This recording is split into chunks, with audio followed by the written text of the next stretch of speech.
بسم اللہ الرحمن الرحیم۔ اے ایمان والوں، اللہ کی راہ میں ہمارے دیے ہوئے سے خرچ کرو،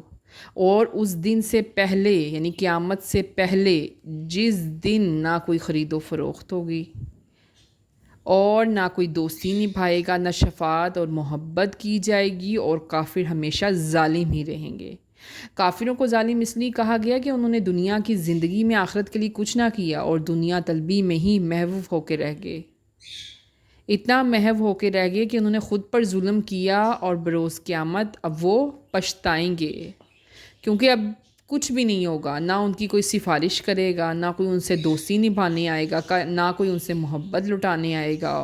وہ ہمیشہ اب کافر ہی رہیں گے۔ اب اگلی آیت میں ہے کہ اللہ کے سوا کوئی معبود نہیں، وہ وہی ہے جو ہمیشہ زندہ اور قائم رہنے والا ہے، نہ اسے اونگ آتی ہے نہ نیند، جو آسمانوں میں ہے جو زمین میں ہے سب اسی کا ہے، کوئی کسی کو اجازت نہیں کہ وہ اس کی اجازت کے بغیر کسی کی سفارش کر سکے۔ وہ جانتا ہے جو کچھ سامنے ہو رہا ہے، وہ جانتا ہے جو کچھ پیچھے ہو رہا ہے، اس کا علم لامحدود ہے،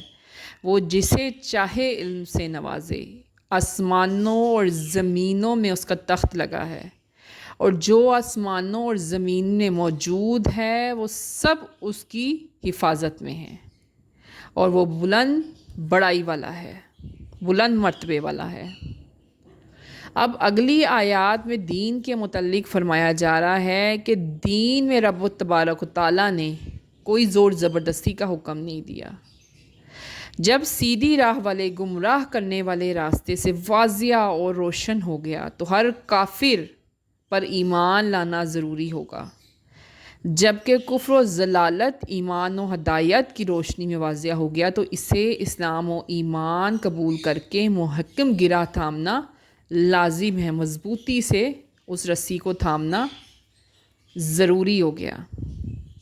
انصار میں رواج تھا کہ جن عورتوں کے بچے نہیں بچتے تھے وہ نظر مانتی تھی کہ اگر یہ بچہ زندہ رہے تو ہم انہیں یہود میں شامل کر دیں گے، تو جب ان کی حاجت پوری ہو جاتی تو وہ نظر پوری کرتی اور یہ یہودی ہی رہتے۔ مدینہ منورہ میں جب اسلام کا آفتاب ہدایت چمکا اور وہاں سے قبیلہ بنی نصیر کو ملک بدر کیا گیا تو ان میں انصار کی بھی اولاد تھی۔ انصار نے چاہا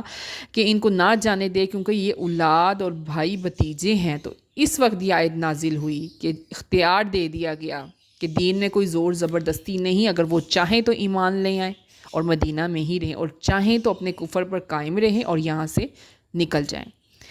قبیلہ بنی سالم میں ایک صاحب تھے جن کا نام حسین رضی اللہ تعالیٰ عنہ تھا، ان کے دو بیٹے عیسائی تھے، وہ مدینہ منورہ میں تجارت کے لیے آئے۔ حضرت حسین نے ان کو پکڑ لیا، فرمایا کہ میں تمہیں ہرگز نہ چھوڑوں گا جب تک تم ایمان نہ لے آؤ، تو انہوں نے انکار کیا۔ یہ مقدمہ دربار رسالت صلی اللہ علیہ وآلہ وسلم میں پیش ہوا۔ حضرت حسین رضی اللہ تعالیٰ عنہ نے عرض کی کہ یا نبی اللہ، میں یہ کبھی نہیں برداشت کر سکتا کہ میرے جگر کے ٹکڑے دوزخ میں جائیں اور میں انہیں دیکھوں۔ پھر اگلی آیت نازل ہوئی کہ اللہ اپنے ایمان والوں کی مدد کرتا ہے، جو ایمان لاتے ہیں اللہ تعالیٰ ان کا مددگار ہے۔ اللہ تعالیٰ انہیں اندھیروں سے نور کی طرف نکالتا ہے، اور کافر جو شیطان کے حمایتی ہیں انہیں نور سے اندھیروں کی طرف دھکیل دیتا ہے، اور یہی لوگ دوزخی ہیں اور ہمیشہ دوزخ میں رہنے والے ہیں۔ کفر و شرک کی تاریکیوں سے مراد ہے یہ آیت، یہاں ظلمات سے کفر اور نور سے ایمان مراد ہے۔ اللہ تعالیٰ عز و جل نے مسلمانوں کو ظلمت کفر سے نور ایمان کی طرف نکالا، یا انہیں شباب و شکوک کی تاریکیوں سے نکال کر نور و یقین عطا فرمایا۔ شیاطین جو کفار کے مددگار ہیں انہیں کفر میں مدد دیتے ہیں، ان سب کو اجالوں سے اندھیروں کی طرف دھکیل دیا گیا۔ ابن جریر سے روایت ہے کہ کچھ لوگ حضرت عیسیٰ علیہ السلام پر ایمان لے آئے تھے،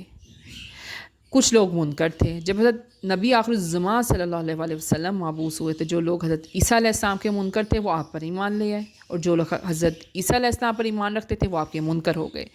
اس پر اللہ تعالیٰ نے آیت نازل فرمائی کہ یہی لوگ دوزخی ہیں اور یہ ہمیشہ اسی دوزخ میں رہیں گے۔